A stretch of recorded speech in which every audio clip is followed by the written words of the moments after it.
Anasema kampuni au taasisi yoyote ile, mfano NLC Tunduma FM, inakuwa na mithili hii. Kwanza kuna mkuu wa maono au CEO. 2, timu au wafanyakazi au waajiriwa. 3, ni cash flow management, yani wahasibu wa hazina pale. 4, mifumo yani systems ya uendeshaji. 5, mawasiliano, wasemaji na wauzaji wa logo ya kampuni. 6, uhalali wa mambo yao kisheria ni legally. Lakini 7 ni huduma ya taasisi yani your service. Swali langu anasema je, ni kwamba Chadema hawana cash flow management? Anaitwa Kabenga kutokea Mpemba kule. Asante Kabenga. Anasema nimefurahi sana kuwasikiliza, niliona Jumatatu haifiki, ila pole kwa kakaangu Njibalo. Hujasema unaitwa nani, kutokea wapi? Hao ndo hawajafuata utaratibu, ndo walikuwa wakwazi kufuatwa, ndo nini sasa umeandika hivyo ndugu yangu? Sawa. Huyu hapa anasema pale YouTube nitazame pia kile ambacho umekiandika YouTube. Anasema anaitwa Dickson Mwandandila kutokea Tunduma, Songwe, Tanzania. NLC asanteni kwa habari motomoto. Gaudens Mwaipula, tumeona pia ujumbe wako pale YouTube. Jacob Adamson anasema aisee, nimeupenda sana mjadala wa leo. Shukran sana kwa kutuandikia hapo YouTube, na asante kwa kututazama pia. Kama nawe hujaingia YouTube, nenda pale kututazama live ama mbashara, tukiwa tunaendelea na sauti ya asubuhi. Kipengele ni dondoo za magazeti. Mimi ni Shadrack Janga, ukiniita Mwande unakuwa hujakosea hata kidogo. Bado tuko na magazeti mengine ambayo tuko nayo asubuhi ya hii leo, na kwa sasa nikamata gazeti lingine hapa, na ni gazeti Mwananchi Tanzania. Habari kubwa ambayo imeandikwa hapa, ahueni vilio bima ya afya kwa wote, wanufaika waeleza walivyopunguziwa mzigo wa gharama, lakini changamoto kubwa ni kukosekana kwa huduma za vipimo pamoja na dawa. Serikali yatoa ufafanuzi na mikakati ya kuboresha huduma. Habari ukurasa wa 3 imeandikwa gazeti Mwananchi Tanzania, ahueni vilio bima ya afya kwa wote. Imeshaanza kutumika hiyo Shada? Hiyo ni mchakato, bado unaendelea. Ndio hivyo sasa, yani issue ni kwamba hata kama ukisema kwamba imeanza ama haijaanza, wanaolengwa wako nayo, si ni wananchi? Si wote, lakini kuna walianza na makundi maalum nadhani. Sasa sikia, kuna nukuu moja ya mkazi wa Mbagala hapa na Rehema Mushi, anasema mambo yako vizuri. Ndio. Changamoto iliyobaki ni kwamba wakati mwingine baadhi ya dawa zinaisha na tunaelekezwa kununua nje. Yale tumekuwa tukisema kila siku hapa. Umeona kwamba ndio bima unayo, lakini unaenda hospitali unaandikiwa dawa, lakini unaambiwa dawa hakuna. Haipo. Nenda duka fulani utapata dawa. Lakini kuna nyingine ile nimewahi kusikia mgonjwa mmoja alisema, yani ukienda hospitali fulani tukisema una bima, yani kila mmoja ama daktari ama nesi anapita pale au anaambizana huyu mbona hajahudumiwa, eti ana bima. Unaona sasa hiyo mbaya. Yaani wewe umekaa kwenye benchi muda mrefu, sasa daktari anakuwa mbona muda mrefu huyu nimeona amekaa, na maana yeye hahudumiwi, mbona wengine wanakuja wanaondoka, kumbe wale wanahudumiwa kuja na kuondoka wana cash, lakini wewe mwenye bima umekaa pale muda mrefu. Right, kuna namba pia kwenye hii habari, 276,004 ni idadi ya kaya zisizo na uwezo ambazo hadi sasa zimesajiliwa kunufaika na mpango wa bima afya kwa wote. Kusajiliwa. Tuende kwenye taarifa nyingine. Sasa yani mimi penye kutumika ndo bado sijana. Itafute uelewe kama inatumika. Uwe tayari. Mimi sasa si kwenye makundi maalum.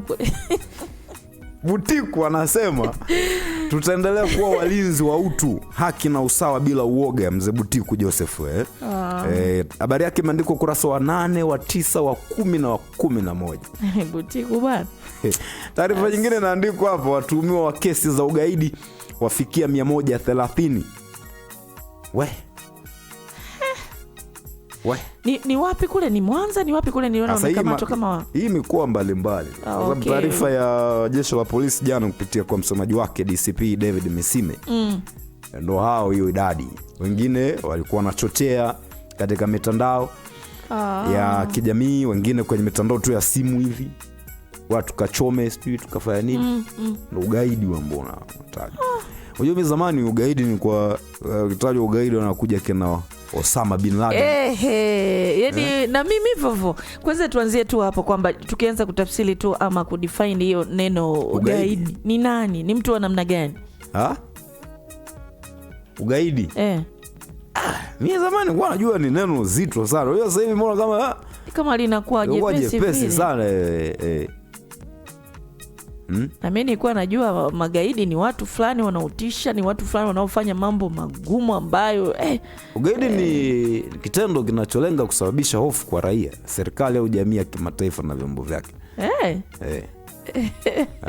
Sasa tulivyokuwa tunaitafsiri sasa.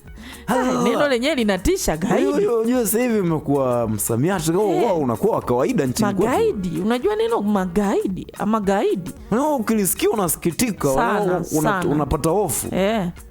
Unapata hofu ndio maana yake sasa hiyo. Si umesikia? Sababu kama sasa hivi alitii hofu kama la kawaida fulani hivi. Kwa sababu anyway, kwa sababu lipo chini ya mamlaka, watu wachana nalo kwa sababu wao ndo wamejua magaidi ya kina nani wako wapi wamewakamata. Si ndio? Mimi naomba niruhusu niendelee na gazeti kwa sababu muda wetu unakimbia kwa kweli. Sawa. Jinsi CCTV zilivyofichua mauaji ya mahabusu polisi, ukurasa wa pili ni wapi? Kamata gazeti Mwananchi. Taarifa moja ya mwisho anamaliza nayo Mwananchi Tanzania, mambo 5 ya kupata katiba mpya kabla 2030. Rais Samia Suluhu Hassan aliahidi mchakato wa katiba mpya kuanza ndani ya siku 100 za uongozi wake, na makamu wake Dr. Emmanuel Nchimbi amewataka wa Tanzania kupambana ili kupata katiba mpya. Swali ni nani anayezuia kuipata? Nimemaliza Mwananchi. Sawa, mimi ni kama gazeti la Nipashe Mwanga wa Jamii, habari kubwa inaandika nani anayekwamisha kupata katiba mpya? Unajua? Simjui mimi. Wewe nimeuliza swali. Hilo swali kwani lilikuwa limeulizwa na gazeti lingine au ni wewe uliuliza tu mwanzo nini? Mwananchi wameuliza hapa, Pambazuko wameuliza pia. Wote wameuliza. Wote hatuelewi. Wote hatuelewi. Kama makamu wa rais mwenyewe anasema pambanieni. Sasa yeye manake kwa kutuambia pambanieni anajua kuna kikwazo mahali. Kwa hiyo huwezi kusema pambanieni eneo ambalo unajua pako smooth hii. Maana kuna mtu sasa ndo wanauliza sasa nani anayekwamisha kupata katiba mpya? Rais anaitaka katiba mpya, si ndio? Watanzania wanaitaka katiba mpya. Makamu mwenyewe anaitaka. Makamu anasema wana CCM mpambaneni mpate kwa sababu ni faida yenu na vizazi vyenu. Watu wa upinzani vivyo hivyo. Asasi za kiraia vivyo hivyo. Nani haitaki katiba mpya? Swali. Nani anakwamisha tuipate katiba mpya? Swali. Miaka 15 tangu safari ianze, kila upande wasema unania. CCM, upinzani, viongozi wa dini na wanaharakati wasisitiza umuhimu wake. Dr. Nchimbi, Lissu na THRDC watofautiana kuhusu namna ya kuifikia hiyo katiba. Hivi iko sehemu gani? Wapi na ninginia? Katiba mpya iko kwa wananchi wenyewe. Kwa sababu gani? Sasa hapo nitazunguka sana kukujibu. Mimi nasema iko kwa wananchi wenyewe kwa sababu wananchi ndio wana direct kitu gani tukifanye kama nchi kwa wakati huo, na wakiwa wamewapa mamlaka hiyo serikali ambayo inaongoza kwa niaba ya wananchi. Kwa wananchi wakisema tunaitaka, inatakiwa iwepo pale. Sasa swali ni nani anaitaka, nani anaikataa, nani anaizuia? Kama kiongozi mkuu wa nchi anaitaka, makamu wa rais anatuambia hivyo, anaitaka, wananchi huko chini wanaitaka. Mbona nani anazuia? Asante sana. Hapa kwenye habari picha kuna jamani kuna wewe tumaliza habari saa 3 tunajambo. Sawa, lakini habari nyingine inaandika maeneo ya wazi yanavyohujumiwa. Uchunguzi wa Nipashe wabaini bustani, viwanja vya michezo na maeneo ya wazi yakimezwa na ujenzi, biashara na migogoro ya ardhi. CAG aliwahi kuonya miaka 9 iliyopita kuhusu uvamizi na ubadilishaji holela wa matumizi ya maeneo ya wazi. Na hapa unaona kabisa kuna greda linalima hapa.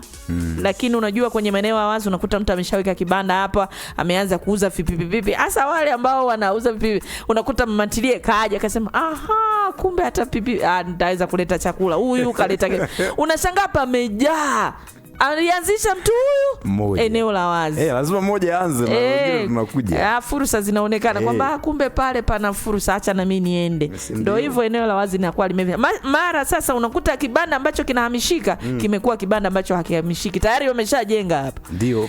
Sawa, lakini habari nyingine inaandika 85% ya waathirika ukatili Zanzibar ni wanawake.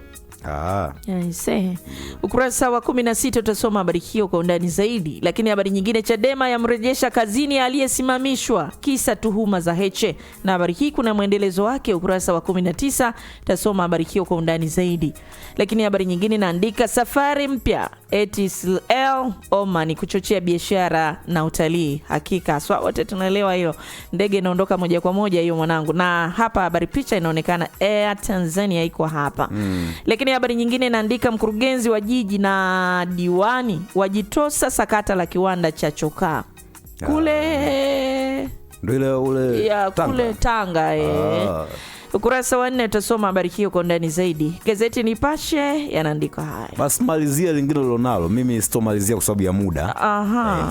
Hiyo lingine la Dira Mtanzania inaandika Tanzania yaandika historia hati fungani ya kwanza nje ya nchi. Balozi Omar yasema ni mafanikio yatakayofungua ukurasa mpya. Shilingi bilioni 262.5 kuwanufaisha wafanyabiashara wadogo nchini. Habari hii imeandikwa hapo kwa maandishi madogo utasoma. Lakini NSSF ya wanaitwa Jouta umuhimu wa hifadhi SHEM.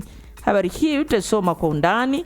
Waliovuliwa uongozi Chadema waanza kurudishwa ni wale waliotaka Heche achunguzwe tuhuma za ubadhirifu. Mnyika azuia ufukuzaji holela. Kumbe ni katibu na amezuia. Habari hii itasoma kwa ndani. Hapo.